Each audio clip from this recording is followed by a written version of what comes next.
Hello भाइयों और बहनों।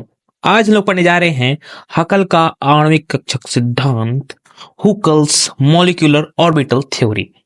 तो चलिए शुरू करते हैं। तो एकांतर क्रम में एकल और द्विबंध, हमारे पास एक बंध single bonding sigma bond and pi bond, द्विबंध संयोगमी तंत्र वाले असंतृप्त कार्बनिक यौगिक के लिए असंतृप्त कार्बनिक यौगिक अर्थात वे कार्बनिक यौगिक परमाणु जिनके बीच में द्विबंध या त्रिबंध पाया जाता है उसे हम लोग असंतृप्त कार्बनिक यौगिक कहते हैं। तो असंतृप्त कार्बनिक यौगिक के लिए सर्वप्रथम 1931 में हकल ने सिद्धांत प्रतिपादित किया। 1931 में असंतृप्त कार्बनिक यौगिक के लिए सर्वप्रथम 1931 में हकल ने सिद्धांत प्रतिपादित किया। इससे बाद में 1947 में जब हमारा भारत आजाद हुआ में यहाँ पर हमारे कॉल्सन एवं लॉन्गुएट व हिगिंस एवं अन्य वैज्ञानिकों ने एक उपयोगी सिद्धांत के रूप में विकसित किया। जो हमारे पास जो असंतृप्त कार्बनिक यौगिक के लिए जो हमारे हकल जी ने जो प्रतिपादित किया था सिद्धांत, उसको 1947 में बहुत सारे वैज्ञानिकों ने मिलकर के सुधारा और एक उपयोगी सिद्धांत के रूप में उसको विकसित किया। अब वो विकसित किस प्रकार से हुआ, किस प्रकार से हमारा आणविक कक्षक सिद्धांत की विकसित हुई, उसको हम लोग अब आगे पढ़ते हैं। तो चूंकि सिग्मा और एवं पाई बंध इलेक्ट्रॉन आणविक तल में परस्पर लंबवत स्थित होते हैं। हमारे पास सिग्मा और पाई बंध हैं तो आणविक तल में वो परस्पर लंबवत स्थित होते हैं। आप देख रहे होंगे किस प्रकार से लंबवत स्थित होते हैं। हमारे आणविक तल होता है उसमें पाई बॉन्ड नीचे होता है और सिग्मा वाला ऊपर होता है। ठीक है, इतना तो आप लोग जानते ही होंगे, ये बहुत ही आसानी वाली चीज है। अब जब समतलीय संयुग्मी अणुओं में इन इलेक्ट्रॉनों के मध्य होने वाली अन्योन्य क्रिया लगभग नगण्य मानी जाती है। अब हमारे पास समतलीय संयुग्मी अणुओं में अब हमारे पास समतलीय संयुग्मी अणु क्या होता है? समतलीय संयुग्मी अणु जो हमारे ऐसे अणु जो होते हैं वो बारी बारी एक बंध तथा द्विबंध से बारी बारी जुड़े हुए होते हैं, इसके हम लोग समतलीय संयुग्मी अणु बोलते हैं। तो इन इलेक्ट्रॉनों के मध्य होने वाली अन्योन्य क्रिया लगभग नगण्य मानी जाती है।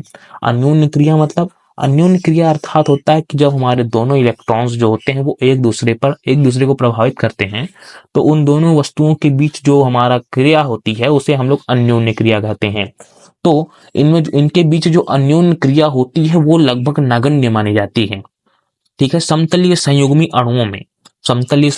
अणुओं में इलेक्ट्रॉनों के मध्य होने वाली अन्योन्य क्रिया लगभग नगण्य मानी जाती है।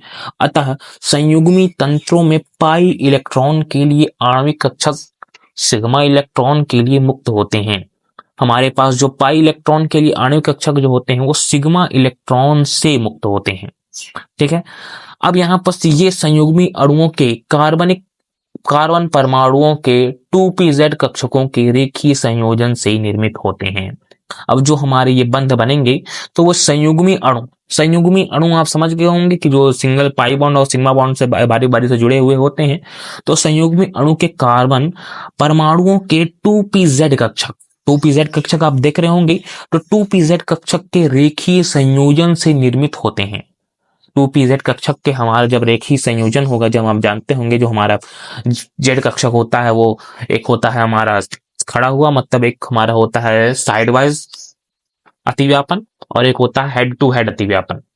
तो वही चीज है कि जब हमारा रेखीय संयोजन होता है मतलब सीधा सीधा संयोजन होता है से निर्मित होते हैं हमारे सिग्मा बॉन्ड।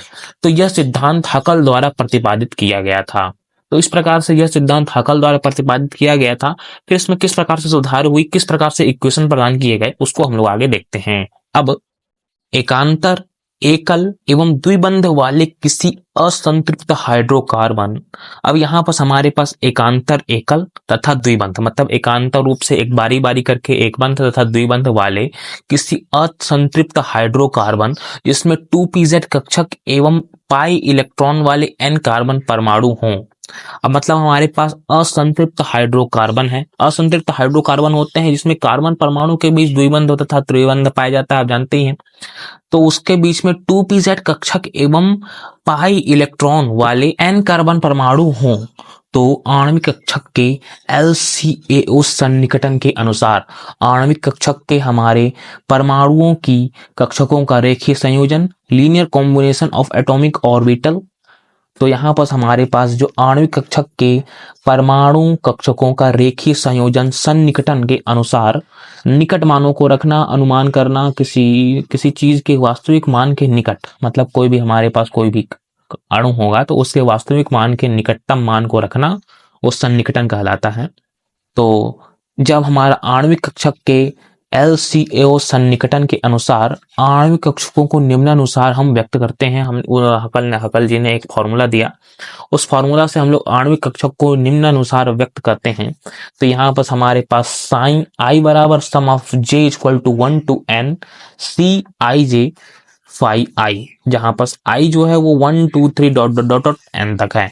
ठीक है, तब यहाँ पर क्या हो रहा है कि जो हमारा साइन आई होता है, तो साइन आई होता है हमारा सीधे तौर पर आईवा आणविक कक्षक हम लोग कहते हैं साइन आई को। हमारे पास आईवा आणविक कक्षकों का निम्नानुसार व्यक्त किया जाता है। यहाँ पर आपने देखे होंगे कि आणविक कक्षकों को व्यक्त करने का फॉर्मूला है, तो यहाँ पर हमारा जो साइन आई है वो आईवा आणविक कक्षक है का फॉर्मूला प्रदान किया गया, sum of j equal to 1 to n C i j. यहाँ पर सी आई जे है वो रेखीय संयोजन है, रेखीय संयोजन गुणांक हम लोग इसको कहते हैं सी आई जे को। सी आई जे परमाणुओं का योगदान को दर्शाता है, परमाणु में कितना अपना योगदान दिया है अतिव्यापन में, तो यही सी आई जे उसको दर्शाता है। और यहाँ पर हमारे पास फाई आई है, तो फाई आई जो होता है वो जेवा परमाणु कक्षक है, जेवा परमाणु कक्षक के मान को यह दर्शाता है। ठीक है, i equal to 1 2 3 4 5 dot dot dot dot n तक होता है। तो इस प्रकार से ये हुआ हमारा समीकरण। फिर उसके पश्चात जहां पर फाई आई परमाणु कक्षक हो गया, जहां पर जे पर केंद्रीय 2pz कक्षक है, जे पर हमारे पास 2pz कक्षक हैं, और इन n 2pz परमाणविक कक्षकों के अतिव्यापन से n पाई आणविक कक्षक उत्पन्न होता है। अब हमारे पास n मतलब बहुत सारे परमाणु कक्षक हैं, तो परमाणविक कक्षकों के परमाणु कक्षकों के अतिव्यापन से n पाई आणविक कक्षक उत्पन्न होते हैं। जब हमारे पास 2pz हमारे पास n2pz आप जानते होंगे हमारे सबसे टॉप में रहता है, तो वही चीज है कि आणविक कक्षक परमाणविक कक्षकों के अतिव्यापन से n पाई आणविक कक्षक उत्पन्न होते हैं। और संयुग्मी तंत्रों के लिए हकल का आणविक कक्षक सिद्धांत एवं द्विआण्विक समनाभिकीय अणुओं के लिए MOT से काफी समानताएं दिखाई देती हैं। यहाँ पर संयुग्मी तंत्रों के लिए हकल का आणविक कक्षक सिद्धांत जो दिया था वो तो है ही, एवं द्विपरमाणुक समनाभिकीय अणुओं के लिए MOT में काफी समानता दिखाई देती है। संयुग्मी तंत्र मतलब क्या होता है कि संयुग्मी तंत्र का अर्थ होता है कि दो या दो से अधिक अणु सहसंयोजक बंध से एक दूसरे से जुड़े हुए होते हैं। मतलब हमारे पास दो या दो से अधिक अणु होते हैं जो सहसंयोजक बंध से एक दूसरे से जुड़े हुए होते हैं, तो उसी को हकल का आणविक कक्षक सिद्धांत दिया उन्होंने। एवं तथा द्विपरमाणुक समनाभिकीय अणु के लिए MOT के काफी समानताएं दिखाई देती हैं। तो द्विपरमाणुक समनाभिकीय अणु मतलब जैसे कार्बन और कार्बन के बीच में बंध से जो हमारा आणविक कक्षक सिद्धांत बनता है। जैसे आप जानते होंगे हमारे पास जो होता है आणविक कक्षक सिद्धांत में, एक साइड हमारे पास अणु होते हैं, बीच में हमारे पास एक साथ मिलकर के अतिव्यापक एरिया जो होते हैं, उसी चीज को यहाँ पर बताया गया है कि जब हमारे पास द्विपरमाणुक समनाभिकीय अणु होते हैं, जब हमारे पास कार्बन कार्बन के बीच में, नाइट्रोजन नाइट्रोजन के बीच में, ऑक्सीजन ऑक्सीजन के बीच में बॉन्डिंग से हम जो मॉलिक्यूलर ऑर्बिटल थ्योरी आणविक कक्षक बनाते हैं, तो उसी चीज में इन लोग के बीच में समानताएं दिखाई दी। हकल का नियम और द्विपरमाणुक सामान्य अणु के लिए आणविक कक्षक सिद्धांत में समानताएं थी। हकल आणविक कक्षक सिद्धांत में 2pz परमाणुक कक्षकों की मुख्य भूमिका होती है। हकल के जो आणविक कक्षक सिद्धांत में क्या होता है कि 2pz परमाणविक कक्षकों का मुख्य भूमिका होती है हकल के आणविक कक्षक सिद्धांत में, जबकि जो हमारा मॉलिक्यूलर ऑर्बिटल थ्योरी आणविक कक्षक सिद्धांत होता है उसमें हाइड्रोजन के बनने के लिए 1s परमाणविक कक्षकों की मुख्य भूमिका होती है। जैसे आप जानते होंगे दो ठो हमारे पास अणु होते हैं H2O2 N2 C2, इस प्रकार से बनने के लिए 1s परमाणुक कक्षकों की मुख्य भूमिका होती है इनमें, जब हमारा मॉलिक्यूलर ऑर्बिटल थ्योरी होता है। परंतु जो हकल ने नियम दिया था उन्होंने बताया कि 2pz परमाणुक कक्षकों का इसमें मुख्य भूमिका होती है, और जो हमारा होता है मॉलिक्यूलर ऑर्बिटल थ्योरी आणविक कक्षक सिद्धांत उसमें 1s परमाणुक कक्षकों की मुख्य भूमिका होती है। अब हकल का मॉलिक्यूलर ऑर्बिटल थ्योरी HMO के मुख्य समीकरण प्राप्त करने के लिए हकल ने कुछ अभिगृहित दिए। अभिगृहित में 3 प्रकार के समाकल कूलाम समाकल, ये सभी समाकल मतलब अर्थात ये समाकलन के फॉर्मूला हैं। इन फॉर्मूला के थ्रू हम लोग अतिव्यापन को ज्ञात करते हैं, इनके बीच में बंधों को ज्ञात करते हैं और अन्य प्रकार की चीजें हम इसकी ज्ञात करते हैं, ऊर्जाओं को ज्ञात करते हैं। तो कूलाम समाकल, विनिमय समाकल तथा अतिव्यापन समाकल प्रस्तुत किए।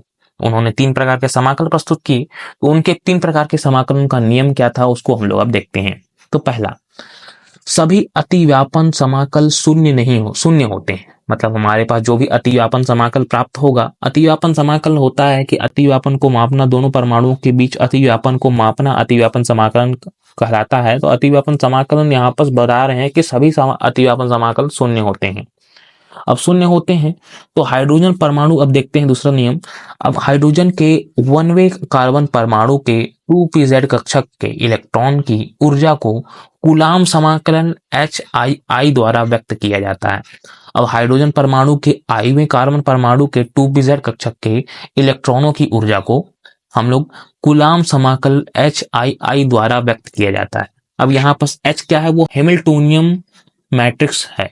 हैमिल्टोनियम मैट्रिक्स में आई जो हमारा है वो हमारे आईवें परमाणु कक्षक, आणविक कक्षक की बात हो रही है, द्वारा इसमें व्यक्त किया जाता है कूलाम समाकलन को। चूंकि हम केवल कार्बनिक परमाणु की चर्चा कर रहे हैं, अतः सभी समाकलन तुल्य होंगे। मतलब हमारे पास केवल और केवल कार्बन परमाणु है, इसलिए दोनों समाकल जो होंगे वो हमारे समान रूप से मान उनका प्राप्त होगा, जिन्हें हम लोग अल्फा द्वारा दर्शाया जाता है। ठीक है। अब यहाँ पर क्या होता है, तीसरा नियम देखते हैं कि दो परमाणु कक्षकों की ऊर्जाओं की अन्योन्य क्रिया को विनिमय समाकलन द्वारा दर्शाया जाता है। अब दो परमाणु कक्षक जो होंगे उनकी जो ऊर्जाओं की अन्योन्य क्रिया होगी, अन्योन्य क्रिया मतलब एक दूसरे के कारण में जो एक दूसरे के बल लगा करके एक दूसरे को प्रभावित करते हैं, तो वही अन्योन्य क्रिया को हम लोग विनिमय समाकलन द्वारा दर्शाएंगे। ठीक है। दो परमाणु के कक्षकों की ऊर्जाओं की अन्योन्य क्रिया को विनिमय समाकलन द्वारा, जब और यहाँ पर हमारे पास जब हाइड्रोजन के एक कार्बन परमाणु के 2pz कक्षक के इलेक्ट्रॉनों की ऊर्जा को कूलाम समाकलन द्वारा, और अतिव्यापन समाकलन का मान फर्स्ट वाले में शून्य होता है, इसमें कूलाम समाकलन द्वारा दर्शाते हैं और इसमें विनिमय समाकलन द्वारा हम इसको दर्शाते हैं। तो दो परमाणु हमारे पास I और J जो कि एक दूसरे से सीधे जुड़े नहीं होते हैं, जिनमें केवल HIJ बराबर 0 जब तक कि J और I कक्षक दो लगातार कार्बन परमाणु पर उपस्थित ना हो। यदि ऐसा हो तो उन्हें बीटा द्वारा प्रदर्शित किया जाता है। अब यहाँ पर क्या हो रहा है कि जब हम इसको दो परमाणु कक्षकों के ऊर्जाओं की अन्योन्य क्रिया को विनिमय समाकलन द्वारा दर्शाते हैं तथा दो परमाणु हमारे पास I और J हो गए, तो एक दूसरे से सीधे जुड़े नहीं होते, बल्कि इनके लिए HIJ बराबर 0 जब तक कि यहाँ पर H की बात हो रही है, तो H है हमारा हैमिल्टोनियम क्रिया मैट्रिक्स तत्व। इसमें क्या होता है कि यह हैमिल्टोनियम क्रिया मैट्रिक्स तो होता है कि बॉन्डिंग इंटीग्रेशन को बढ़िया दर्शाता है। बॉन्डिंग इंटीग्रेशन किस प्रकार से हो रही है, तो वही चीज है कि HIJ बराबर 0 जब तक कि J और I कक्षक दो लगातार कार्बन परमाणु पर उपस्थित न हो। यदि ऐसा हो तो उन्हें बीटा द्वारा प्रदर्शित किया जाता है। ठीक है। अब संयुग्मी अणु के दो लगातार कार्बन परमाणुओं के लिए अतिव्यापन समाकलन को नगण्य मानना HMO सिद्धांत की सबसे गंभीर मान्यता है। मतलब हमारे पास संयुग्मी अणु मैंने बताया कि पाई बंध और सिग्मा बंध से जुड़े हुए होते हैं, आपस में एक दूसरे से जुड़े होते हैं। तो वही चीज है कि सहसंयोजक बंध से सहसंयोजी बंध के रूप में एक दूसरे से जुड़े हुए होते हैं। तो दो लगातार कार्बन परमाणु के लिए अतिव्यापन समाकलन को उन्होंने नगण्य मानना HMO हमारे पास हाकल मॉलिक्यूलर ऑर्बिटल सिद्धांत का सबसे गंभीर मान्यता है। उन्होंने ये गंभीर सबसे मान्यता जो कि वास्तव में न्याय संगत नहीं लगता है। अतिव्यापन समाकलन क्या होता है? अतिव्यापन समाकलन होता है कि जो कि दो परमाणुओं के बीच अतिव्यापन को मापता है। ठीक है। अतिव्यापन का मापन करता है, मतलब उनमें जो होता है ओवरलैपिंग, उसका मापन करने का काम करता है अतिव्यापन समाकलन। तो अतिव्यापन समाकलन को उन्होंने नगण्य माना, जो कि हकल का मॉलिक्यूलर ऑर्बिटल सिद्धांत जो कि सबसे गंभीर मान्यता थी, जो कि वास्तव में न्याय संगत नहीं है। ठीक है। इन मान्यताओं के बावजूद यह सिद्धांत बंध निर्माण का अच्छा वर्णन करता है, साथ ही सैद्धांतिक एवं प्रायोगिक निष्कर्षों के मध्य संबंधों को समझाता है। फिर भी यह सिद्धांत जो है वो मान्यताओं के बावजूद भी यह बंधन निर्माण में अच्छा वर्णन करता है और यह निष्कर्षों को बहुत ही अच्छे से बताने का काम करता है। तो अब देखते हैं कि हकल ने किस प्रकार से अपने समीकरण के थ्रू इन चीजों को समझाया है। तो हकल ने बताया कि अल्फा माइनस ई, यहाँ पर अल्फा जो है वो हमारा कूलाम समाकलन है और जो ई है वो हमारी ऊर्जा हो जाती है। परमाणुओं के बीच में जो ऊर्जा होती है, आणविक कक्षक की ऊर्जा, उनको यह दर्शाता है ई, और अल्फा जो है वो हमारा कूलाम समाकलन को दर्शाता है। कूलाम समाकलन मतलब अनुकूलन ऊर्जा, अनुकूलित ऊर्जा जो होती है वो कूलाम समाकलन होती है। कूलाम समाकलन के द्वारा हम लोग अनुकूलित ऊर्जा को निकालते हैं। ई जो है वो हमारे आणविक कक्षकों की ऊर्जा हो जा रही है और बीटा जो है वो हमारा अनुनाद समाकलन होता है, जिससे कि अंतः क्रिया की ऊर्जा को हम लोग निकालते हैं। तो इस प्रकार से उन्होंने अपना समीकरण दिया। उन्होंने क्या किया है कि अल्फा माइनस ई मतलब होता है एंटी बॉन्डिंग, अस्थाई तत्व जो यहाँ पर होंगे हमारे अणु, वो अस्थाई होंगे, अल्फा माइनस ई।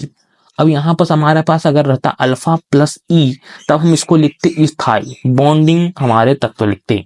यहाँ पर अल्फा माइनस ई है, इसलिए हम लोग इसको अस्थाई कहेंगे, अस्थाई, फिर बीटा, फिर जीरो। इस प्रकार से ये डायगोनल फॉर्मेट में एक जैसे इन्होंने प्रूफ किया हुआ है। इस तरीके से आपको याद करने का तरीका बता दे रहा हूं। यहाँ पर हमारे पास डायगोनल फॉर्मेट में अल्फा माइनस ई, इधर beta beta beta, zero zero zero, इधर जीरो और इधर बीटा बीटा बीटा, एक लाइन छोड़ करके इधर भी जीरो ट्रिपल जीरो और बीटा के रूप में। इस प्रकार से उन्होंने अपना समीकरण दिया जिसमें बराबर जीरो लिखा था। इस समीकरण को उन्होंने हमारा समीकरण नंबर 2 मान दे दिया।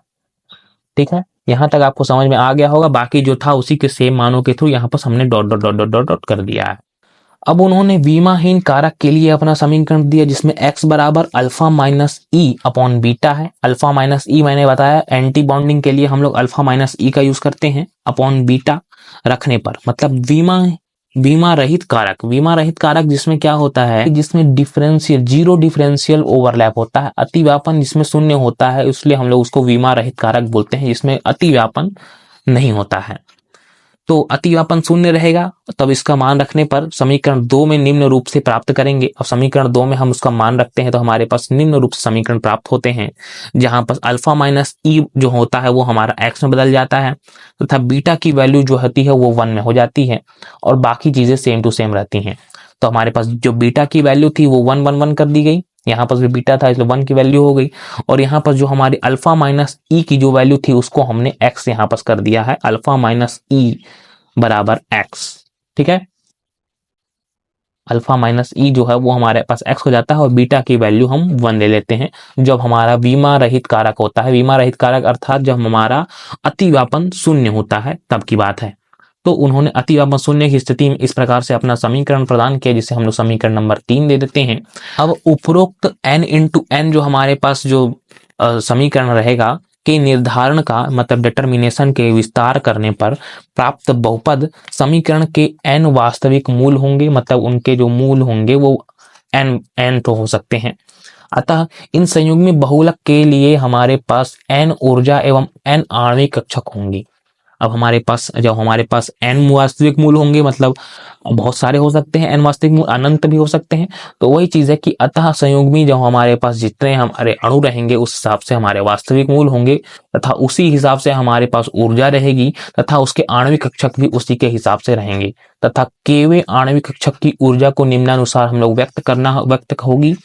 जब हमारे पास के जो होगा आणविक कक्षक की ऊर्जा निकालनी होगी तो ई के बराबर हम लोग निकालेंगे अल्फा प्लस एक्स के बीटा।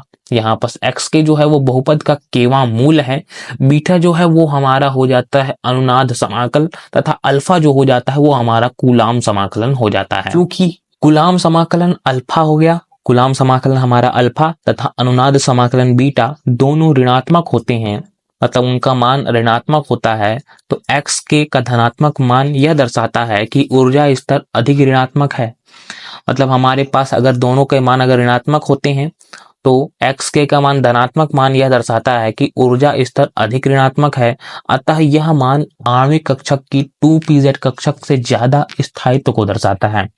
अब हमारे पास अगर मान प्राप्त हुआ ऋणात्मक, कूलाम समाकलन का मान अल्फा का मान ऋणात्मक पे तथा अनुनाद समाकलन बीटा का मान भी ऋणात्मक में, तो हमारे पास जो xk का मान समीकरण से हम लोग निकालेंगे 4 से, तो हमारे पास धनात्मक मान यह दर्शाएगा कि ऊर्जा की जो स्तर है वो अधिक ऋणात्मक है, अतः यह मान आणविक कक्षक की 2pz कक्षक से ज्यादा स्थायित्व को दर्शाएगा।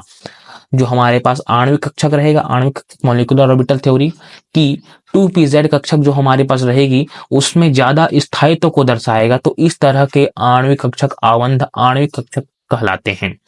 मतलब हमारे पास जो इस तरीके के अगर प्राप्त होते हैं डिटेल्स, तो इस तरीके को हम लोग आणविक कक्षक आबंधी आणविक कक्षक कह लेंगे, मतलब बॉन्डिंग मॉलिक्यूलर ऑर्बिटल BMO कहेंगे। ठीक है। अब जबकि बी के एच के का जब हमारा एक्स के का मान ऋणात्मक मान आणविक कक्षक की ऊर्जा को दर्शाता है, तो जिसका स्थायित्व संयोग करने वाले कार्बन के 2pz कक्षकों के इलेक्ट्रॉन को कम होते हैं। मतलब अगर यहाँ पर अगर धनात्मक प्राप्त हुआ तो हमारे पास आणविक कक्षक कह लेंगे, आबंधी आणविक कक्षक, और जब इसका मान ऋणात्मक प्राप्त हुआ तब हम लोग इसको दर्शाते, इसका मान उच्च ऊर्जा को दर्शाता है, जिसका स्थायित्व संयोग करने पर 2pz कक्षक का मान जो होता है वो इलेक्ट्रॉन कम हो जाते हैं, जिसे हम लोग इन कक्षकों को विपरीत बंदी कहेंगे, एंटी बॉन्डिंग मॉलिक्यूलर ऑर्बिटल कहेंगे। और जब हमारे पास xk का मान जो होता है वो शून्य हो जाता है, तो उसे हम लोग आबंधी आणविक कक्षक नॉन बॉन्डिंग मॉलिक्यूलर ऑर्बिटल को व्यक्त करता है। इस प्रकार से उसको हम लोग कहेंगे, मतलब अलग अलग हमारे पास xk की वैल्यू के लिए अलग अलग हम उसको कहेंगे मान। जब xk का मान हमारा ऋणात्मक में होगा तब हम लोग उसको एंटी बॉन्डिंग कहेंगे, जब हमारा मान इसका मान धनात्मक में होगा तो उसको हम लोग बॉन्डिंग मॉलिक्यूलर ऑर्बिटल थ्योरी कहेंगे, और जब इसका मान शून्य होगा तो हम लोग इसको नॉन बॉन्डिंग मॉलिक्यूलर ऑर्बिटल कहेंगे। तो इस प्रकार से समाप्त होता है हमारा हाकल का आणविक कक्षक सिद्धांत की बहुत डिटेल्ड व्याख्या। अगर इसमें कुछ भी चीजें आपको समझ में ना आई हो तो कमेंट में पूछ लीजिएगा, उसका जवाब आपको प्रदान किया जाएगा। और इसकी जो डॉक्यूमेंट्स है वो मेरे टेलीग्राम चैनल मिल जाएंगे, तो टेलीग्राम चैनल में जाकर के आप फटाक से डाउनलोड करके आपने लिखना होगा तो लिख लीजिएगा। और इसी के साथ लाइक सब्सक्राइब जरूर कर दीजिएगा और एक अच्छा सा कमेंट कर दीजिए जैसा भी आपको वीडियो पसंद में आया हो। हम मिलते हैं ऐसे ही बेहतरीन वीडियोस के साथ अगली वीडियो में, तब तक के लिए धन्यवाद।